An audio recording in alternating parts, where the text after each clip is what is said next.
Oh, bakit? Ang tsura mo? Oo.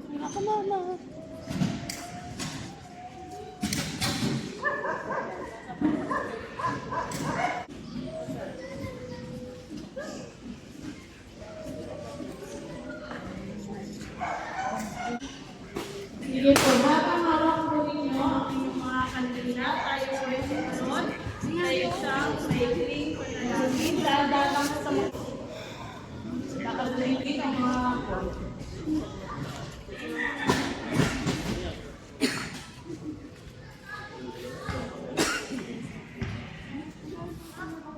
okay, tayo po ay sabay sa panalangin.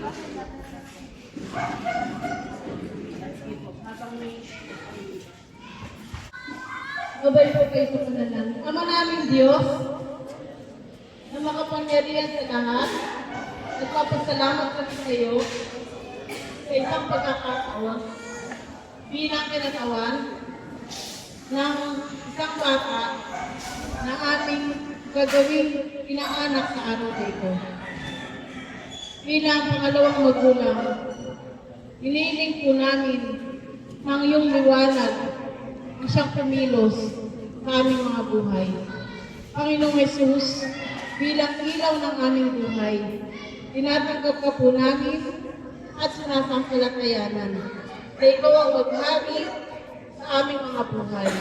At ang mga batang hinahandog ay may dala sa iyo ng may pag-ibig at nakilang pagkatakot sa iyo. Salamat, Panginoon, sa isang oportunidad na ito, na sa araw na ito, ikaw ang aming Diyos at tagapagligtas at ang pinakamagulang ng bawat isa sa amin. Ito po ang aking panalangin sa pangalan ni Jesus. Amen. Okay po, dahil kayo po ay pwede na po. Tumayo po tayo lahat. At gaya ng sinasabi ng banal na kasulatan, na bata ay regalo ng Diyos sa mga magulang. Kaya dapat natin i-offer, ihandog sa Diyos ang bata. Ang bata ay hindi pinipinyagan, ang bata pa lang, hindi pinipinyagan. Kunti inihandog, pagkaibang binyag at saka handog. Ang paghahandog ay biblikal. Ang binyag ay dapat malaki lang. Okay? So tayo ay mananalangin. Iunat natin ang ating kanang kamay sa dalawang bata. Anak ng panganay ko at saka ng bunso. O tayo manalangin. Dakilang Diyos, narito po ang anak ni Given, ni Jaira, si Liza, at saka si Adriel. Tinataas po namin sa inyo itong batang ito na lumaki sila na may takot sa inyo. Maging mabait, masunurin sa mga magulang at sa kanilang mga pangalawang magulang at mga nakakatatapit. Panginoon, ang iyong patnubay at gabay sa mga batang ito na maging matalinong bata. Gabayan niyo po, samahan ng iyong Banal na Espiritu at patuloy, O Diyos, na ipagkaloob mo ang knowledge and wisdom sa mga batang ito na lumaki sila na pinagpalang mga bata.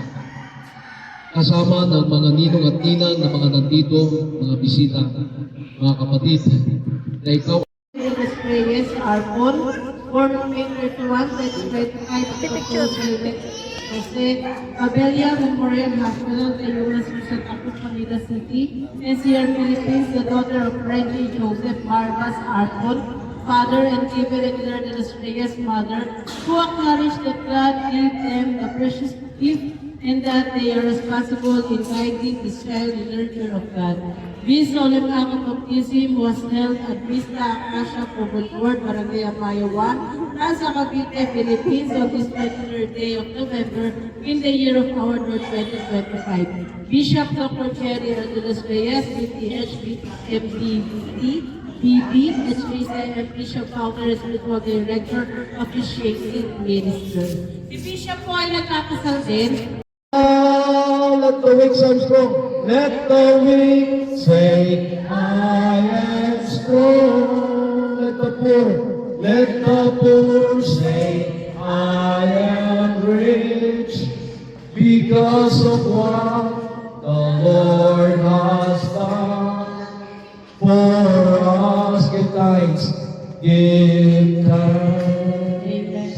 Tayo po'y manalangin. Sumunod po kayo sa aking panalangin.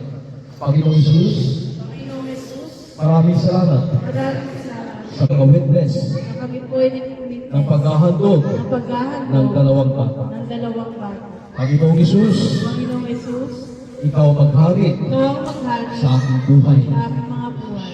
Ikaw ang Diyos Ikaw ang Diyos, na aking ikinalangin habang ako'y nabubuhay. pinalangin habang kami nabubuhay. Maraming pong salamat sa kaligtasan. Salamat po sa kaligtasan. Maraming salamat po sa buhay na walang hanggan Maraming salamat po na pinagkaloob mo sa aming buhay. na pinagkaloob po. Salamat po Salamat sa pangalan ng Panginoon Isus. Amen. Dalapakan po natin ang Panginoon. Amen.